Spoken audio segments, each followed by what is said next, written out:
Bab 174. Di sana, di balik meja dapur, berdiri sosok Runa yang selama beberapa pekan terakhir seolah menjadi bayangan dari dirinya sendiri. Rambutnya diikat seadanya, wajahnya masih tampak lusuh tapi jauh lebih hidup. La mengenakan apron abu-abu dan tengah membalik pancake di atas pan. Di sebelahnya, wajan lain mengepulkan asap dan tercium aroma gurih nasi goreng keju, favorit Axel. Juan hanya berdiri terpaku, menatap wanita yang ia cintai dengan campuran haru dan lega yang begitu kuat hingga dadanya terasa sesak. Runa belum menyadari kehadirannya. Ia tampak sibuk menata piring, sesekali mencicipi rasa dengan ujung sendok. Wajahnya serius, tapi juga tenang. Seperti seseorang yang sedang mencoba mengembalikan sedikit demi sedikit kebiasaan lamanya. Aku pikir kamu pergi. Suara Juan akhirnya terdengar, serak dan pelan. Runa tersentak sedikit, lalu menoleh. Tatapan mereka bertemu.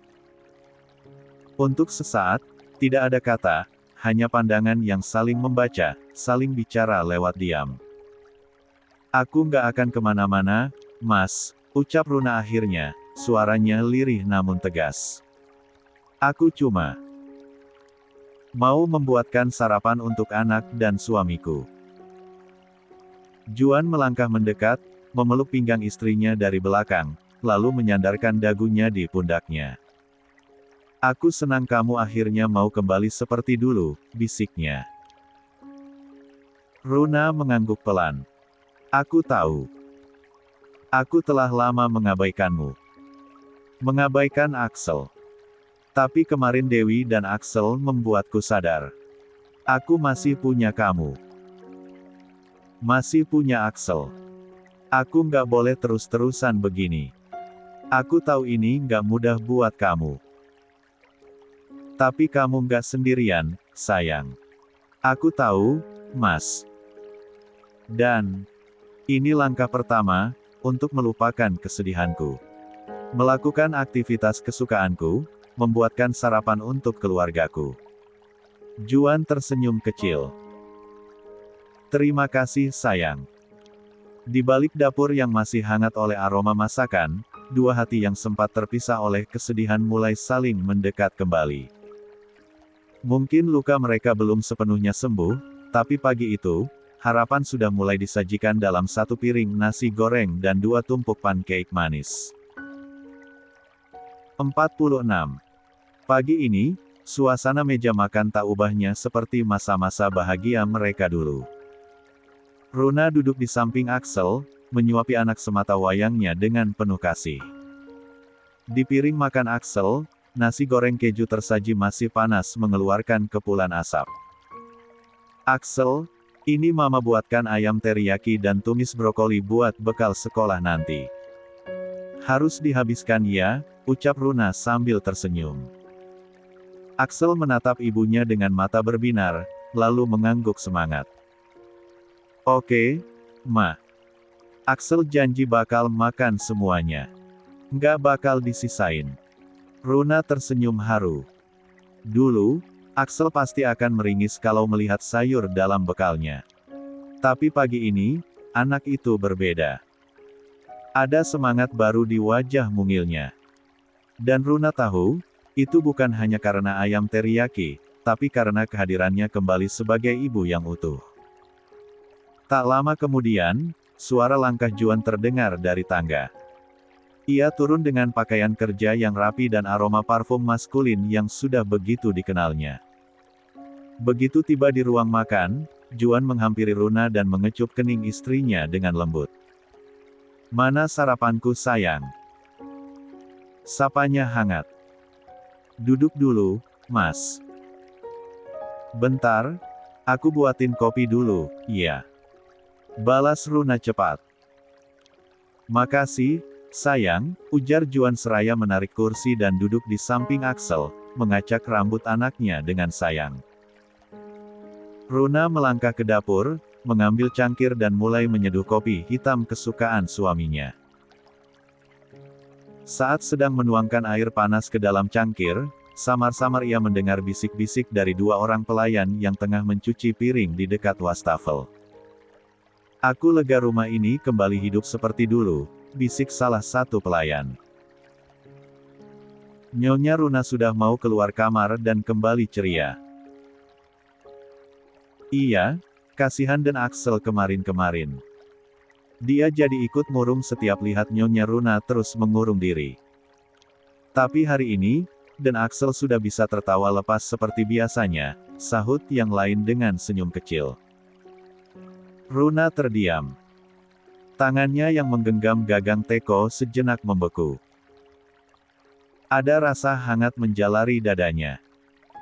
Ternyata, selama ini bukan hanya Juan dan Axel yang terluka oleh kesedihannya, tapi juga orang-orang di rumah ini, para pelayan yang diam-diam memperhatikannya dan berharap ia kembali menjadi dirinya yang dulu. Dia menghela napas, lalu tersenyum kecil. "Masih banyak hal baik yang harus aku syukuri di hidup ini.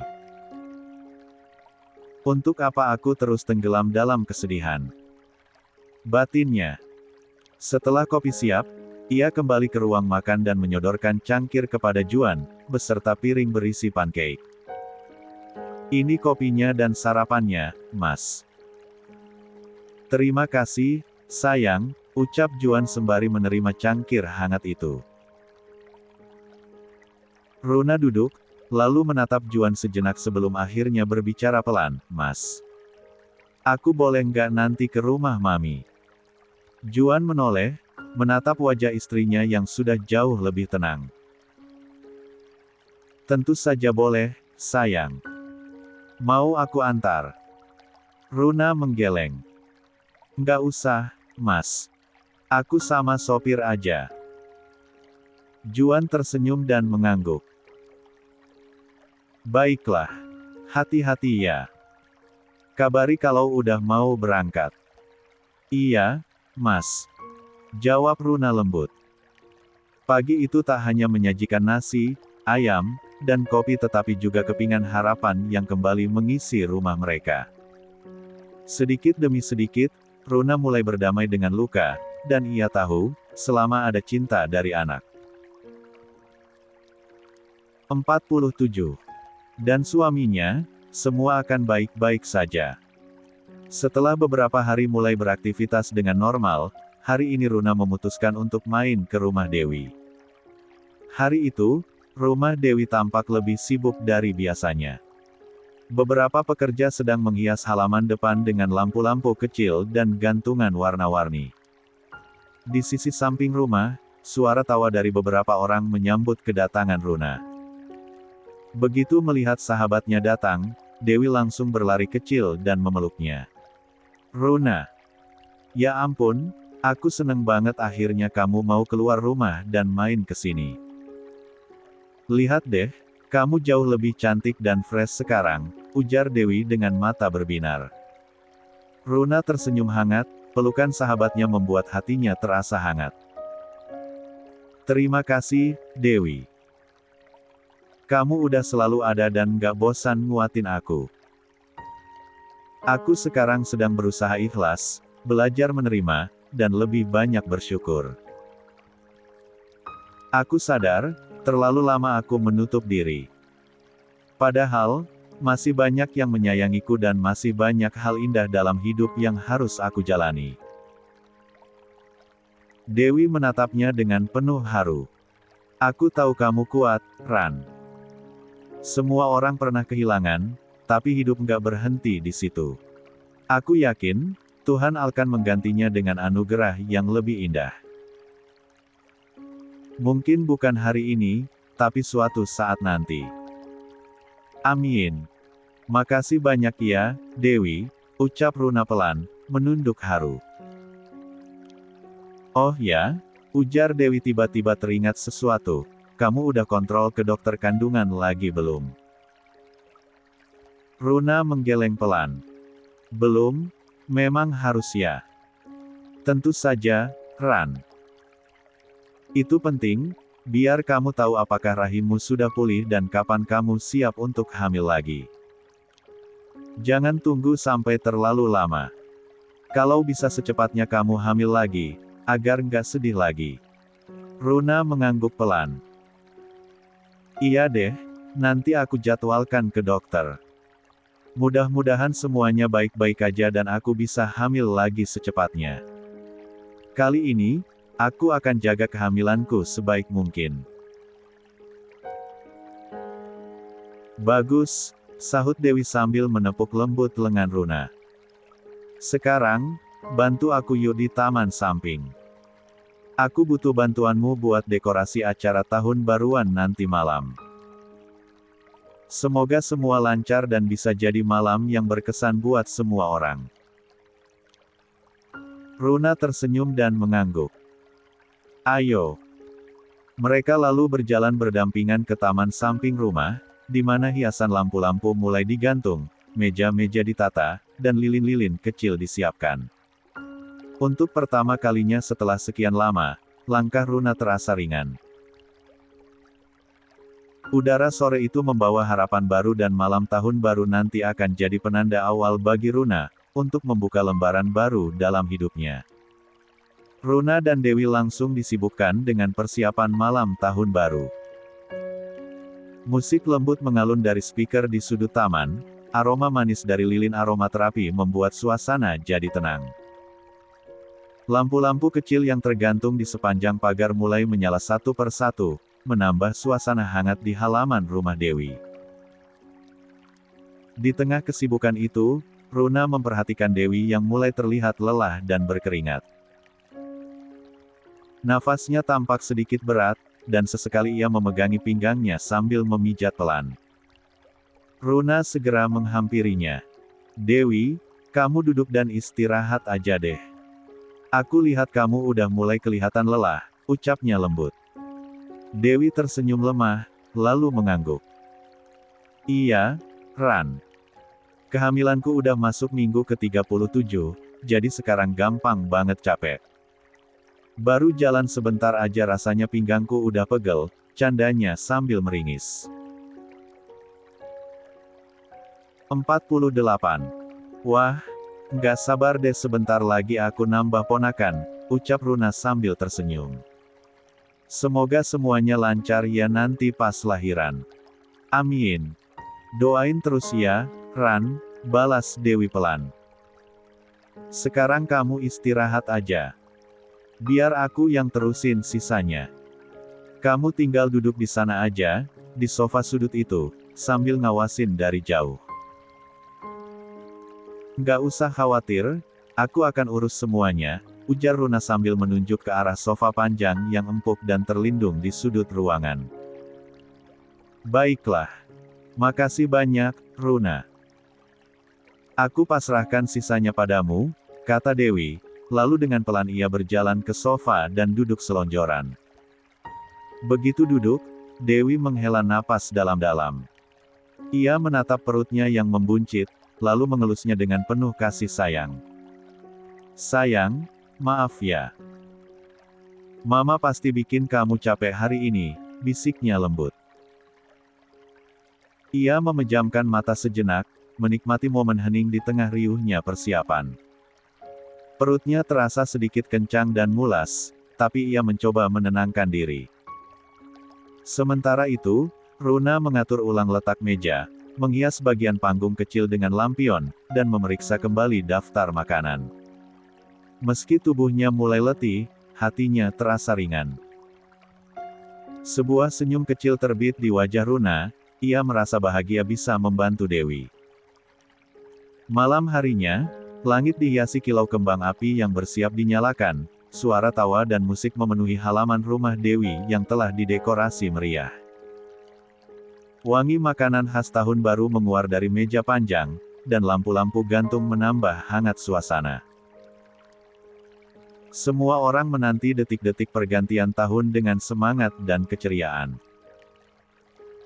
Namun di tengah keramaian itu, Dewi mendadak memegangi perutnya dan meringis. Wajahnya menegang, napasnya berat. Aryo yang berada tak jauh darinya langsung menghampiri dengan cemas. Dewi, kamu kenapa? Perutmu masih sakit? Tanyanya, suara Aryo terdengar panik namun ditahan agar tak membuat orang lain cemas duluan. Dewi mengangguk pelan. Iya, Mas. Ini beda. Rasanya nggak seperti mulas biasa. Sepertinya aku mau melahirkan sekarang, ucapnya dengan suara menahan sakit. Aryo terbelalak. Loh, bukannya masih 3 minggu lagi, sesuai HPL? Tanyanya cepat. Dewi nenggeleng lemah. HPL itu cuma perkiraan, Mas. Bisa maju, bisa mundur. Dan rasa mulesnya kali ini sama kayak waktu mau melahirkan Saka dulu. Detik itu juga, raut wajah Aryo berubah tegang. Kita harus ke rumah sakit sekarang. Mendengar Aryo berseru, beberapa tamu mulai menghampiri, bertanya-tanya ada apa. Runa dan Juan ikut mendekat, dan Runa langsung menggenggam tangan Dewi, mencoba menenangkan. Astaga, Dewi kamu mau lahiran sekarang? Tanya Runa, dan Dewi hanya mampu mengangguk kecil dengan mata yang mulai berkaca-kaca. Pelan-pelan ya, ayo aku bantu, ucap Runa sambil menopang Dewi berdiri. Salah satu pelayan buru-buru memanggil sopir. Aryo menggenggam erat tangan istrinya dan berusaha tetap tenang. Maaf semuanya, saya harus meninggalkan acara. Dewi harus segera dibawa ke rumah sakit.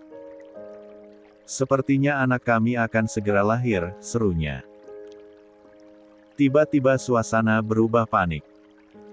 Beberapa tamu yang tadi bersiap menyambut tahun baru, kini hanya bisa ikut mendoakan untuk kelancaran lahirannya Dewi, sementara Runa dan Bu Yati dibantu para pelayan. 49. Menyiapkan barang-barang Dewi yang perlu dibawa ke rumah sakit.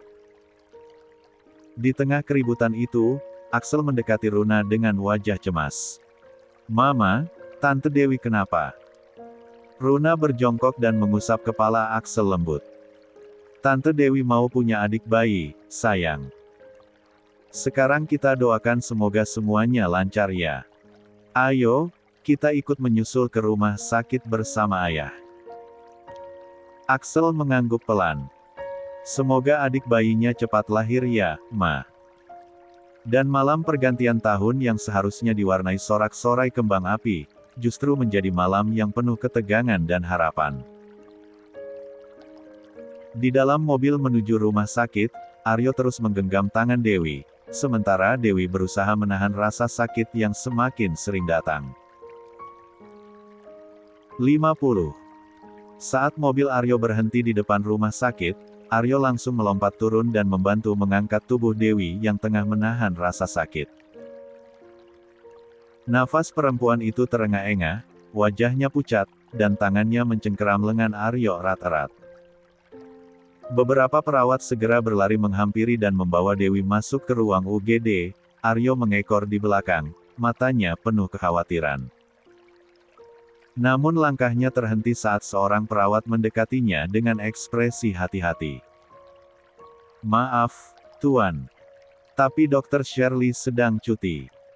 Beliau baru akan kembali bekerja lusa, ucap sang perawat pelan. Aryo menatapnya tak percaya. Apa? Lalu siapa yang akan menangani persalinan istriku nanti? Di sini ada Dr. Heru, beliau juga spesialis kandungan. Sangat berpengalaman, Tuan. Namun wajah Aryo mengeras. Tidak. Aku tidak mau dokter laki-laki. Cepat hubungi Dr. Shirley. Suruh dia datang sekarang juga. Atau aku hancurkan rumah sakit ini. Suara Aryo menggelegar, membuat beberapa orang di ruang tunggu menoleh. Juan yang sejak tadi berdiri tak jauh darinya, segera melangkah cepat dan menenangkan sepupunya. Tenang, Yo. Fokus saja temani Dewi. Biar aku yang mengurus ini, ujar Juan dengan nada lebih tenang tapi tegas. Aryo menatap Juan sejenak, lalu mengangguk dengan gusar, dia berbalik dan segera masuk ke ruang UGD tempat Dewi sedang ditangani. Sementara itu, Juan mendekati sang perawat. "Sebaiknya kamu segera hubungi Dr. Shirley," katanya pelan tapi tegas. "Sepupuku bukan tipe orang yang bisa menunggu dengan sabar." Perawat itu segera pergi ke ruangan kantor untuk melakukan panggilan. Tak lama kemudian, ia kembali dengan raut cemas. "Maaf, Tuan. Dr. Shirley sedang berada di Jakarta, merayakan tahun baru bersama keluarganya. Sekarang sudah tidak ada penerbangan ke sini. Paling cepat beliau baru bisa sampai besok pagi." Juan menghela napas panjang. Situasi ini tidak mendukung, tapi ia tahu satu hal, apapun harus dilakukan agar Aryo tenang dan Dewi mendapatkan penanganan sesuai keinginan suaminya. "Baiklah. Katakan kepada Dr. Shirley untuk menuju ke bandara sekarang juga. Anak buahku akan menjemputnya dengan pesawat pribadi," ujar Juan mantap. Mata sang perawat membelalak, namun ia segera mengangguk cepat. "Baik, Tuan. Akan segera saya hubungi." Namun sebelum sang perawat berjalan pergi, Juan kembali menghentikannya. "Berikan aku nomor telepon Dr. Shirley, biar anak buahku menghubunginya nanti." Perawat itu pun segera menyebutkan nomor telepon Dr. Shirley. Juan lalu mengeluarkan ponselnya untuk mencatatnya. Setelah perawat itu pergi, Juan berjalan menuju lorong rumah sakit yang mulai lengang. Cahaya lampu di langit-langit menyinari wajahnya yang tegang namun tetap tenang. La kembali merogoh saku jas dan mengeluarkan ponselnya, lalu menekan nomor asistennya yang selalu siaga 24 jam. Suara dering hanya berbunyi 2 kali sebelum tersambung. "Halo, Pak Juan." Suara sang asisten terdengar jelas meskipun agak mengantuk. Juan pun tidak membuang waktu. Dia segera memberikan perintah. "Siapkan penerbangan darurat ke Jakarta. Sekarang juga." 51. "Penerbangan darurat, Pak." Sang asisten terdengar terkejut. "Untuk siapa, dan menuju bandara mana?" "Tujuannya ke Soekarno-Hatta. Kita harus menjemput Dr. Shirley secepat mungkin. Beritahu pilot agar siap terbang dalam 30 menit. Jangan banyak tanya, cepat kerjakan." "Baik, Pak. Saya segera hubungi bandara dan tim pengamanan." "Bagus. Setelah itu, pastikan satu mobil sudah standby di Bandara Adi Sucipto, untuk mengantarkan Dr. Shirley langsung ketika sampai di bandara. Akan aku kirimkan lokasi terakhirnya dan nomor teleponnya via WhatsApp. Segera bawa dia kemari secepatnya, untuk menolong Dewi lahiran. Tapi Pak, ini malam tahun baru. Akses jalan bisa padat dan..." "Tak peduli sepadat apa. Kirim orang terbaik kita. Jika perlu pakai pengawalan polisi atau buka jalur darurat. Aku akan tanggung semuanya. Yang penting, Dr. Shirley sampai di rumah sakit ini secepatnya." Asisten itu terdiam sejenak, lalu menjawab dengan suara mantap, "Dimengerti, Pak. Segera saya atur." Setelah menutup telepon, Juan menarik napas dalam-dalam. Ia melirik ke arah ruang UGD tempat Aryo menemani Dewi, lalu berjalan perlahan ke dekat jendela lorong. Langit di luar tampak gelap, namun dari kejauhan cahaya kembang api sesekali menyala, pertanda malam pergantian tahun mulai dirayakan banyak orang. Namun malam ini bukan tentang perayaan. Bagi Aryo, malam ini adalah tentang hidup dan mati, tentang cinta dan ketakutan. Apapun akan dia lakukan untuk istri dan calon anaknya. Tak berselang lama, ponsel Juan kembali bergetar. "Pak, jet sudah disiapkan. Estimasi terbang 20 menit lagi. Saya juga sudah menyuruh anak buahku untuk menjemput Dr. Shirley. dan sekarang beliau juga sudah dalam perjalanan ke Bandara Soekarno-Hatta. Juan mengangguk puas meski lawan bicaranya tak bisa melihat. Bagus. Kirim aku laporan setiap 15 menit. La menatap langit hitam di luar jendela dan bergumam pelan, seolah untuk dirinya sendiri, aku harap perjalanan Dr. Shirley lancar. Aku tidak mau melihat Aryo mengamuk di rumah sakit ini besok. Sementara itu, di dalam ruang UGD, Dewi sudah berbaring dengan wajah pucat dan keringat membasahi pelipisnya. Perawat yang memeriksa kondisinya segera mencatat hasil pemeriksaan dan berbicara kepada salah satu rekannya. Sudah bukaan 2. Kita pindahkan saja ke ruang rawat inap untuk observasi sambil menunggu pembukaan lengkap, ujarnya cepat. Dewi digeser perlahan ke atas ranjang dorong, lalu dibawa ke ruang rawat inap khusus untuk pasien bersalin. Bu Yati, Ibu Dewi yang sejak tadi gelisah menunggu di luar, segera menyusul dan mendampingi anaknya masuk ke kamar. Dengan penuh perhatian, ia menggenggam tangan Dewi dan mencoba menenangkan. Tenang ya, nak.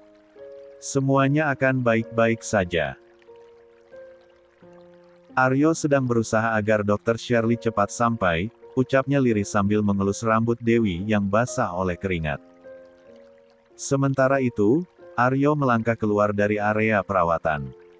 Ia mendapati Juan berdiri di lorong dengan ponsel masih di tangannya. Aryo, sapa Juan ketika melihat sepupunya datang. Aku sudah menyuruh anak buahku menjemput Dr. Shirley ke Jakarta. Mungkin 2 jam lagi dia sampai di sini. 52. Aryo mengangguk pelan, wajahnya masih dipenuhi kegelisahan. Aku harap Dewi belum pembukaan lengkap sampai dia datang. Aku nggak mau orang lain yang menangani persalinan ini. Juan menyilangkan tangan di depan dada dan menghela napas. Aku paham. Tapi untuk berjaga-jaga, aku akan perintahkan Dr. Heru tetap standby. Kalau memang Dewi sudah harus melahirkan sebelum Dr. Shirley datang. Kita nggak punya pilihan lain. Hah? Aryo memejamkan mata sejenak, frustasi. Sungguh menyebalkan. Kenapa dia harus cuti sekarang? Sih. Juan menatapnya heran. Memangnya kenapa kalau Dr. Heru yang menangani? Bukankah dia juga spesialis kandungan? Profesional dan berpengalaman. Aryo menatap Juan tajam, lalu mendekat sedikit. Kalau Runa hamil, kamu izinkan dia diperiksa oleh dokter laki-laki. Tanyanya dengan nada pelan tapi dalam. Juan tercengang. Pertanyaan itu seperti tamparan. Ia tak langsung menjawab. Kamu tahu, kan, bagaimana proses melahirkan normal? Lanjut Aryo. Apa kamu rela istrimu dilihat dan disentuh laki-laki lain, bahkan meski itu demi alasan medis? Hening. Juan menunduk sesaat, seolah membayangkan Runa dalam posisi Dewi sekarang. Ia mengepalkan tangan tanpa sadar. Sepertinya. Tidak, jawabnya akhirnya, pelan dan jujur. Nah, itu alasanku. Aku cuma ingin istriku ditangani oleh dokter perempuan, oleh Dr. Shirley. Kecuali, kalau benar-benar darurat. Kalau nyawa Dewi atau bayinya terancam, aku akan terpaksa menyingkirkan idealisme itu, ujar Aryo, kali ini nadanya lebih lembut tapi tetap tegas. Juan mengangguk mengerti. Kini ia tak lagi mendebat.